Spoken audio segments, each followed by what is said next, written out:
손발 차가워서 홍삼이나 인삼 드시나요? 그런데 얼굴이 빨갛게 붉어지고 가슴이 쿵쾅거리지는 않으세요? 그렇다면 당장 멈추셔야 합니다. 대신 홍삼보다 5배 더 효과가 뛰어난 것을 알려드릴게요. 600년 전부터 녹색 인삼이라 불렸던 이것 하나로 몸속 깊은 곳부터 따뜻해질 수 있는데요. 여러분, 지금 배에 손을 올려보세요. 배가 차갑지요?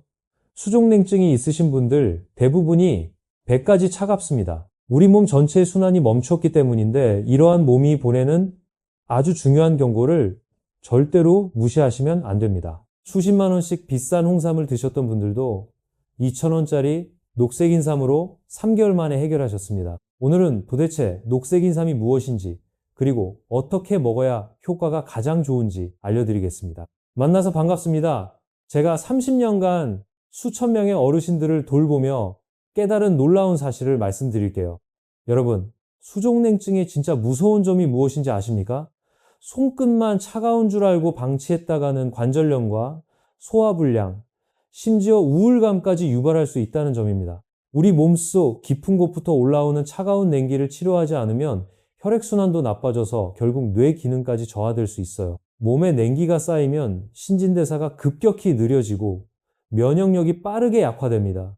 쉽게 감기에 걸리기 시작하고 한 번 아프면 회복도 안 되는 악순환이 시작되죠. 특히 당뇨나 고혈압이 있는 분들은 더 주의하셔야 돼요. 이미 혈관이 약해진 상태에서 냉기까지 더해지면 10명 중 1명 정도는 이미 다리 혈관에 문제가 있을 정도로 심각한 말초 혈관 질환에 걸릴 수 있습니다. 결론적으로 수족냉증은 내 몸을 급속도로 노화시키고 늙게 만드는 무서운 질병이라는 것입니다. 하지만 오늘 여러분께 전해드릴 소식은 매우 희망적입니다. 동의보감에서부터 양기를 보호하는 녹색 인삼이라는 별명으로 불리는 이것은 손발을 따뜻하게 보호할 수 있거든요. 그렇다면 이것은 뭘까요? 정답은 부추입니다. 끝까지 들어주시면 효과를 2배로 높이는 방법, 그리고 단 20분 만에 손발을 따뜻하게 만드는 방법까지 모두 설명해 드릴게요. 그리고 지금 이 순간에도 손발이 차가우신 분 댓글에 저요 한 글자만 남겨주세요. 제가 꼭 읽어보겠습니다. 사실 수족냉증에는 크게 3가지 유형이 있습니다. 혼자 지내시거나 잠이 잘 안 오고 걱정이 많으신 분들에게 흔한 첫 번째 유형은 스트레스형 냉증입니다. 머리는 뜨겁고 손발은 얼음장인 분들이 바로 이 타입입니다. 불안, 걱정, 외로움 같은 감정은 교감신경을 과도하게 자극합니다. 마치 24시간 비상벨이 울리는 것처럼 몸이 계속 긴장 상태에 있게 되죠. 이로 인해 혈관이 수축하고 손발 말초로 피가 안 가게 됩니다. 머리로는 열이 올라오는데 발은 왜 이렇게 차가워? 라고 느끼신다면 바로 스트레스형 냉증일 가능성이 높아요. 대구에 사시는 할머니는 남편을 떠나보낸 후 혼자 지내시면서 밤마다 잠을 설치셨어요. 평생 함께했던 동반자가 하늘로 가버리니 걱정이 많아지고 발끝은 얼음장처럼 차가워서 양말을 여러 켤레 신고 주무셨습니다. 특히 혼자 있는 시간이 길어질수록 불안감이 커지면서 손발 냉증도 더욱 심해졌다고 하셨어요. 2번째 유형은 내장형 냉증입니다. 나는 원래 몸이 열이 많다고 느끼지만 평소 소화가 잘 안 된다면 이 유형입니다. 배 속이 차가워 손발까지 피가 잘 안 흐르는 거죠. 몸의 중심부인 내장이 차가우면 아무리 겉을 따뜻하게 해도 손발로 따뜻한 피가 제대로 공급되지 않거든요. 68세 박정순 할머니는 평소 더위를 많이 타신다며 겨울에도 얇게 입고 다니셨어요. 그런데 식사만 하면 배가 팽팽하게 부르고 소화가 안 되어 고생하셨고 정작 손발은 항상 차갑다고 하셨습니다. 병원에서 검사를 받아보니 복부 지방이 많고 장 기능이 떨어져 있어서 겉으로는 열이 많아 보이지만 속은 차가운 전형적인 내장형 냉증이었어요. 마지막 유형은 습관성 냉증입니다. 겨울에도 집안이 춥거나 여름철 에어컨 바람을 직접 쐬거나 얇은 옷을 입는 습관이 있다면 이 유형일 확률이 높아요. 우리 몸은 오랫동안 춥게 생활하면 따뜻한 피를 말초 혈관까지 보내지 않고 몸 중심으로 모으는 것을 당연하게 여기게 돼요. 추위라는 위기 환경에서 손발보다 중요한 장기들을 살리고 손발은 버려도 된다고 판단해버리는 거죠. 즉, 습관이 냉증을 만든다는 말입니다. 혹시 여러분은 어떤 유형에 해당되시나요? 수족냉증이 만성화되신 분들은 3가지 유형에 모두 포함되시는 경우도 있어요. 그런데 말입니다. 이 모든 유형을 종합적으로 해결할 수 있는 단 하나의 식품이 바로 부추입니다. 원인이 모두 동일하기 때문이에요. 우리 몸 손끝 발끝에는 아주 가느다란 혈관이 있습니다. 심장부터 이어지는 바로 이 미세한 혈관이 원래는 알아서 자동으로 좁아졌다, 넓어졌다 하면서 체온을 조절해요. 그런데 이 조절 기능이 제대로 작동하지 않을 때 문제의 수족냉증이 생기는 겁니다. 이제 아시겠죠?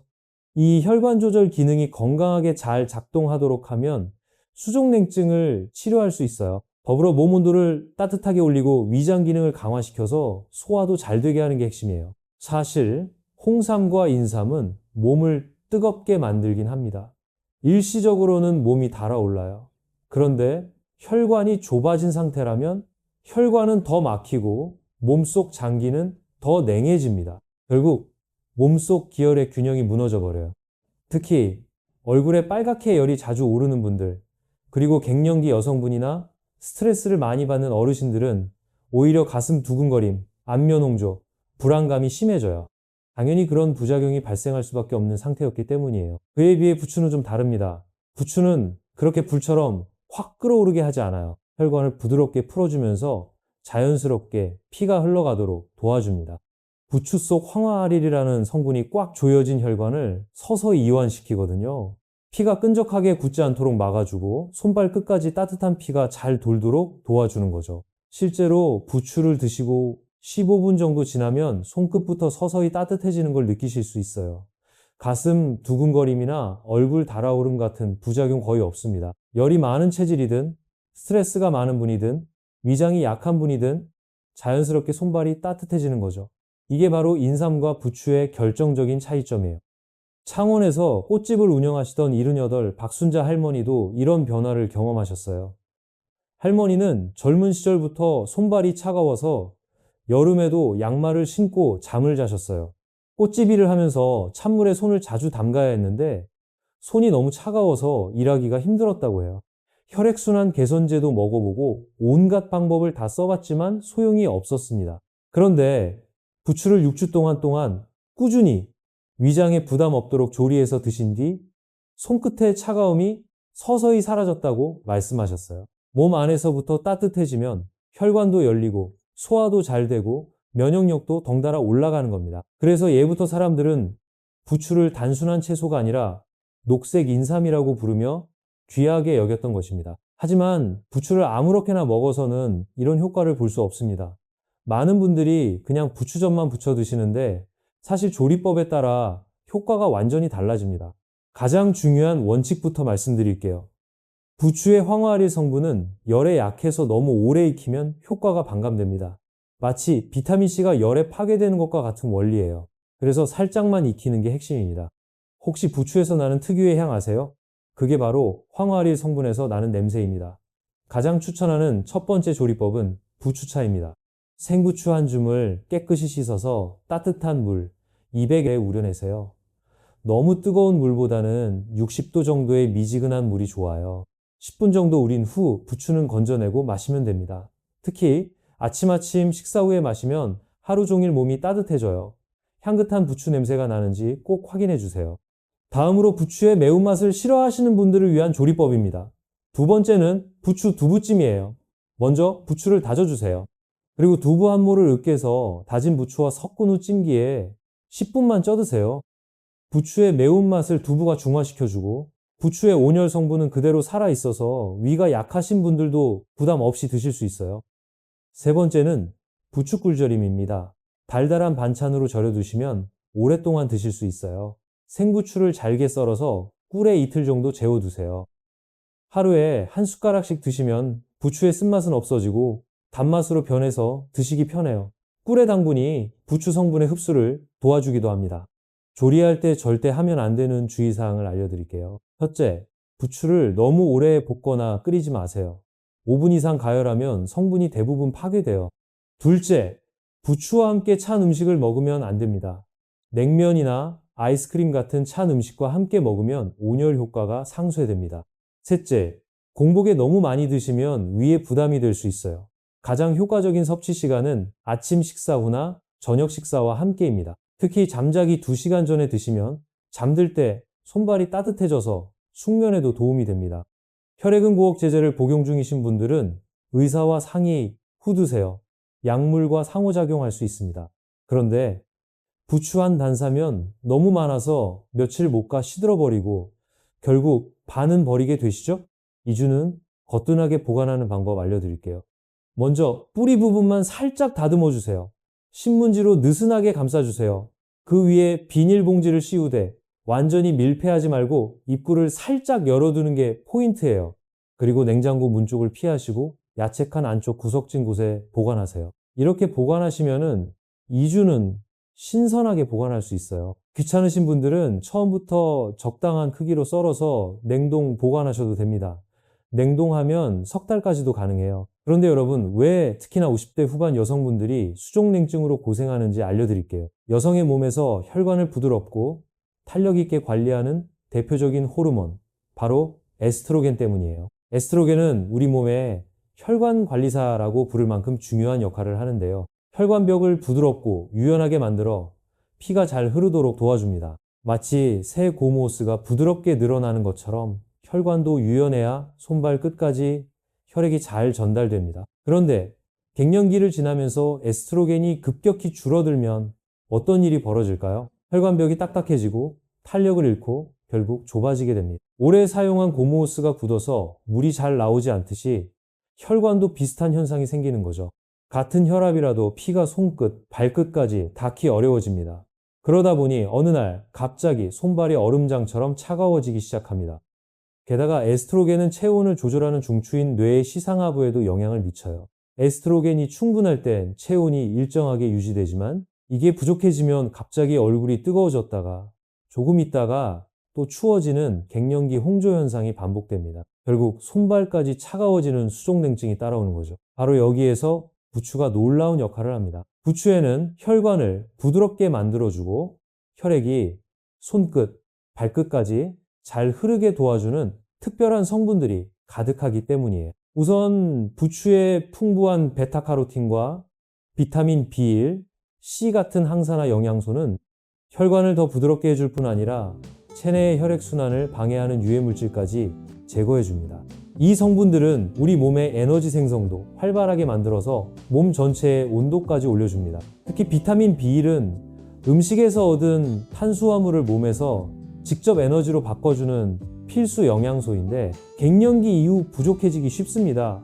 이 비타민이 부족하면 몸이 무겁고 쉽게 피로해지고 손발도 더 차가워집니다. 그래서 젊었을 때는 몰랐는데 나이 드니 더 피곤하고 추위를 더 탄다고 하시는 분들이 많죠. 부추는 바로 이 비타민 B1이 풍부해서 우리 몸이 필요로 하는 에너지를 충분히 만들어주고 몸속에서부터 따뜻해지게 돕습니다. 체온이 올라가면 말초혈관까지 피가 잘 흐르니까 손발도 훨씬 따뜻해지죠. 또 한 가지는 부추가 우리 몸의 위장을 아주 편안하게 해준다는 거예요. 갱년기가 되면 위장 기능이 떨어지고 소화불량이 생기기 쉽습니다. 이때 부추는 위장을 따뜻하게 덮여서 소화 효소가 잘 나오게 도와줍니다. 위장 기능이 좋아지면 자연스럽게 내장 온도가 올라가서 몸의 중심부터 따뜻해지고 말초 혈류가 좋아지는 선순환이 생겨요. 부추를 꾸준히 드시면 에스트로겐 감소로 딱딱해진 혈관은 다시 부드러워지고 비타민 B1 같은 영양소 덕분에 몸의 활력과 온기도 다시 살아납니다. 그러면 손발이 따뜻해지고 소화까지 잘 돼서 전체적으로 건강한 몸 상태를 유지할 수 있죠. 그러니까 나이 들어 갑자기 손발이 차가워졌다고 해서 그냥 포기하시면 안 됩니다. 갱년기 이후 혈관 건강과 체온 조절에 꼭 필요한 영양소를 챙기고 몸의 중심 부인 위장을 데워주는 부추를 챙겨 드시는 게 정말 현명한 방법입니다. 부추를 드실 때 반드시 함께 실천해야 할 생활 습관이 있습니다. 거창한 게 아니에요. 일상에서 조금만 신경 쓰면 되는 작은 것들인데 이걸 모르고 계시는 분들이 의외로 많아요. 부추는 몸을 데우는 성냥이고 생활 습관은 그 불을 끄지 않고 오래 타게 하는 바람막이입니다. 작고 사소한 습관 하나가 따뜻해진 손끝을 다시 얼음장으로 되돌릴 수도 있습니다. 첫 번째, 화장실 갈 때 슬리퍼 신으세요. 별거 아닌 것 같지만 중요해요. 대구에 사시는 68세 박영수 할아버지는 평생 화장실에 맨발로 다니셨어요. 금방인데 뭘 하시면서요.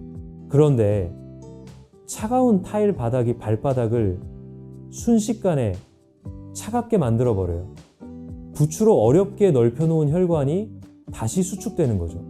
지금은 화장실 전용 슬리퍼를 준비해서 신고 다니시는데 이런 작은 변화만으로도 밤에 화장실 다녀온 후 발이 차가워지는 일이 없어졌다고 하세요. 두 번째, 잠자기 전에 발가락 운동하세요. 침대에 누워서 발가락을 10번씩 구부렸다 펴주세요. 딱 10번만 하시면 돼요. 아니면 발가락을 하나하나 문지르거나 발가락 사이를 천천히 비벼주세요. 발끝의 말초신경을 직접 자극해서 혈관 확장 효과를 수면 중에도 지속시켜줍니다. 특히 부추를 저녁 식사 시간에 드셨다면 취침 전 발가락 운동과 마사지가 효과가 좋아요. 이 운동을 하고 나서 잠들면 다음날 아침까지도 발가락 끝까지 혈액이 잘 돌아 훨씬 따뜻합니다. 세 번째, 복부 온열팩을 사용하세요. 이건 정말 효과 좋은데 모르시는 분들이 많아요. 수원에 사시는 76세 조명자 할머니는 손발이 차가워서 고생하시다가 복부 온열팩을 쓰기 시작하셨어요. 배꼽 아래쪽에 온열팩을 대고 20분 정도 찜질하시는 거예요. 처음에는 배가 따뜻해봤자 손발이 뭐가 달라지겠어? 하셨는데 며칠 해보니까 정말 달라지더래요. 배가 따뜻해지면 내장으로 가던 혈액이 여유가 생겨서 손발로도 더 많이 갈 수 있거든요. 마치 중앙난방이 제대로 작동해야 방 구석구석까지 따뜻해지는 것과 같은 원리예요. 할머니는 지금도 매일 저녁 TV 보시면서 복부 찜질을 하시는데 손발이 예전보다 훨씬 따뜻해져서 겨울에도 두꺼운 양말 안 신으셔도 된다고 하세요.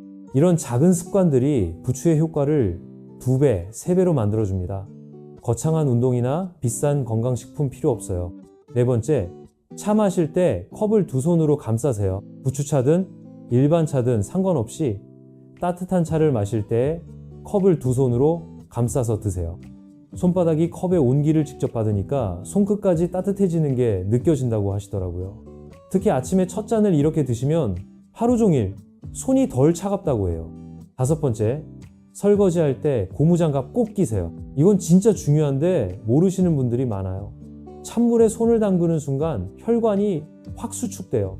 설거지 정도야 하시면서 맨손으로 하시면 절대 안 돼요. 고무장갑 하나 끼는 걸 귀찮아하다가 부추로 애써 올린 체온이 다 사라져버립니다. 찬물로 오래 하시면 부추가 만들어 놓은 따뜻한 피가 말초 혈관 끝까지 가는 걸 방해해버려요. 설거지하고 나서 손끝이 얼얼하게 차가워지는 이유가 바로 이것 때문입니다.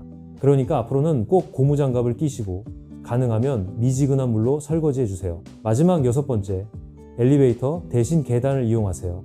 무릎이 아픈데 무슨 계단이야? 하실 수도 있지만 한 층만이라도 걸어 올라가 보세요. 다리 근육이 수축하면서 혈액을 위로 펌프질 해주니까 발이 덜 붓고 따뜻해져요. 특히 발목 주변에 쌓였던 피가 종아리 근육의 움직임으로 다시 심장까지 올라가면서 온몸이 따뜻해지는 겁니다. 이게 바로 근육 펌프의 효과인데요. 종아리 근육은 제2의 심장이라고 불릴 만큼 중요합니다. 따뜻한 피를 다리 근육이 온몸 구석구석까지 보내주는 거죠. 부추를 먹고 나서 한 층만이라도 계단을 걸으면 손끝, 발끝까지 더 빠르고 더 오래 따뜻해지는 이유가 바로 이것 때문이에요. 조금만 익숙해지시면 한 층이 두 층, 두 층이 세 층으로 늘어나면서 자연스럽게 근력도 좋아지고 혈액순환도 확실히 개선됩니다. 오늘부터는 엘리베이터 버튼 대신 계단 난간을 한번 잡아보세요. 거창한 운동이나 비싼 건강식품 필요 없어요. 부추 먹는 것에 익숙해진 다음에는 함께 먹었을 때 효과가 배가 되는 음식을 같이 드셔보세요. 첫 번째는 단호박입니다. 부추의 황화아릴 성분이 말초 혈관을 확장시키면 단호박의 베타카로틴이 신장 기능을 보조해서 하체 냉증을 완화시켜줍니다. 부추와 단호박을 함께 넣고 죽을 끓여 드시거나 단호박국에 부추를 넣어서 드시면 좋아요. 특히 소화기가 약하신 분들에게는 이 방법이 부담이 적으면서도 효과적입니다. 두 번째는 흑임자입니다. 흑임자의 철분과 오메가, 지방산이 혈관 탄력을 향상시키고 부추의 온열 효과와 만나면 혈액순환이 더욱 좋아집니다. 부추전을 부칠 때 흑임자를 조금 넣거나 부추 무침에 흑임자를 뿌려서 드세요. 세 번째는 생강입니다. 생강의 진저로운 성분과 부추의 황화아릴이 만나면 체온 상승 효과가 배가 됩니다. 부추차에 생강, 우린 물을 조금 섞어서 드시거나 부추볶음에 생강을 조금 넣어서 요리하시면 됩니다. 네 번째는 마늘입니다. 마늘의 알리신과 부추의 황화아릴이 시너지 효과를 내서 혈액순환 개선 효과가 더욱 강해집니다. 부추 무침에 다진 마늘을 넣거나 부추 전에 마늘을 조금 넣어서 드시면 좋아요. 마지막으로 제가 꼭 전해드리고 싶은 이야기가 있습니다. 대구에 사시는 84세 이복순 할머니 이야기인데요. 할머니는 젊은 시절 간병인으로 일하시며 평생 남을 돌보는 일에 헌신하셨던 분입니다. 하지만 70대 후반부터 수족냉증과 혈액순환 장애가 심해져서 거의 집에만 계시는 상황이 되었어요. 한때 환자들을 돌보던 분이 이제는 가족들의 돌봄이 필요한 상황이 된 것이죠. 할머니는 자신이 가족들에게 부담이 되는 것이 너무 괴로우셨다고 해요. 평생 남을 도우며 사셨던 분이 도움을 받아야 하는 처지가 된 것이 받아들이기 어려우셨던 거죠. 그런 할머니가 부추를 알게 된 것은 예전 동료의 권유 때문이었어요. 의료 관련 일을 하셨던 분답게 과학적 근거가 있는 것만 믿으시던 할머니였지만 더 이상 잃을 것도 없다는 심정으로 부추를 시작하셨습니다. 이복순 할머니는 간병인다운 체계적인 방법으로 부추를 섭취하셨어요. 매일 정해진 시간에 정확한 양을 드시고 변화 상황을 일기로 기록하셨습니다. 첫 한 달은 큰 변화가 없었지만 두 번째 달부터 조금씩 달라지기 시작했어요. 손발이 예전만큼 차갑지 않게 되었고 세 번째 달에는 밤에 잠을 설치는 일이 줄어들었습니다. 6달 후에는 정말 기적 같은 일이 일어났어요. 할머니가 혼자서 부엌에 나와 간단한 요리를 하고 계신 모습을 가족들이 발견한 것이죠. 84살의 나이에 다시 자립할 수 있는 힘을 되찾으신 거예요. 1년 후 혈액순환 검사에서는 놀라운 개선을 보였어요. 말초 혈관의 혈류 속도와 혈류량 모두에서 상당한 향상이 나타났습니다. 의료진도 84세의 나이에 이런 변화는 정말 드물다며 놀라워했습니다. 할머니가 저에게 하신 말씀이 가슴 깊이 남아있어요. 선생님, 저는 84년을 살면서 이런 기적을 경험할 줄 몰랐어요. 간병인으로 일할 때도 이런 변화는 본 적이 없었거든요. 이제 다시 누군가를 도울 수 있는 사람이 된 것 같아서 너무 기뻐요. 실제로 할머니는 지금 동네 독거 어르신들을 위한 밑반찬 나눔 봉사활동을 하고 계세요. 84세의 나이에 다른 어르신들을 돌보는 일을 다시 시작하신 거죠. 이 이야기를 통해 말씀드리고 싶은 것은 나이는 정말 숫자에 불과하다는 점입니다. 83세가 넘어서도 충분히 건강을 되찾을 수 있고 활기찬 삶을 살 수 있어요. 여러분도 이 복순 할머니처럼 변화를 경험하실 수 있습니다. 중요한 것은 포기하지 않는 마음과 꾸준한 실천입니다. 오늘부터 작은 변화를 시작해보세요. 마트에서 부추 한 단을 사오는 것부터 시작하시면 됩니다. 복잡한 준비나 큰 비용은 필요 없어요. 매일 아침 한 잔의 부추차, 점심 한 접시의 부추 두부찜, 저녁 한 숟갈이 부추 꿀절임. 이 작은 실천이 여러분의 인생을 완전히 바꿔놓을 것입니다. 처음에는 변화를 느끼지 못할 수도 있어요. 하지만 최소 석 달은 꾸준히 지속해보세요. 분명 여러분의 몸이 답해줄 거예요. 손발이 따뜻해지고 잠이 깊어지고 기운이 넘치는 것을 경험하실 수 있을 겁니다. 따뜻한 손발로 손주들과 함께 뛰어놀고 친구들과 여행도 다니고 하고 싶었던 일들을 마음껏 할 수 있는 그런 활기찬 노년을 보내실 수 있기를 진심으로 바랍니다. 마지막으로 건강관리는 혼자 하는 것보다 가족과 함께 하는 것이 훨씬 효과적이라는 점을 말씀드리고 싶어요. 오늘 들으신 내용을 자녀분들과도 공유해 보세요. 함께 건강한 식습관을 만들어가면 더욱 즐겁고 지속 가능한 건강관리가 될 것입니다. 그리고 지속적으로 어떤 보조제를 먹어야 하는지 물어보시는 분들이 많이 계시지만 병원 처방약과 자연식품만 드시기를 권장드립니다. 약보다 식품이 중요하고 생활습관이 훨씬 효과적인 건 누구나 잘 아실 거라고 생각합니다. 그럼에도 10%라도 도움을 받고 싶다는 분들에겐 혈액순환에 도움을 주는 은행잎 추출물이나 오메가3 지방산이 들어간 제품을 추천드립니다. 조금은 도움되실 거예요. 단 몸에 안 맞을 수 있으니 한 번에 너무 많이 구매하지 마세요. 그럼 6달 후 건강해진 여러분의 모습을 상상하며 오늘 이 순간이 여러분 인생의 새로운 전환점이 되기를 희망하겠습니다. 따뜻한 103 시대 부추와 함께 당당하게 맞이해보세요. 여러분의 건강하고 행복한 내일을 진심으로 응원합니다. 감사합니다.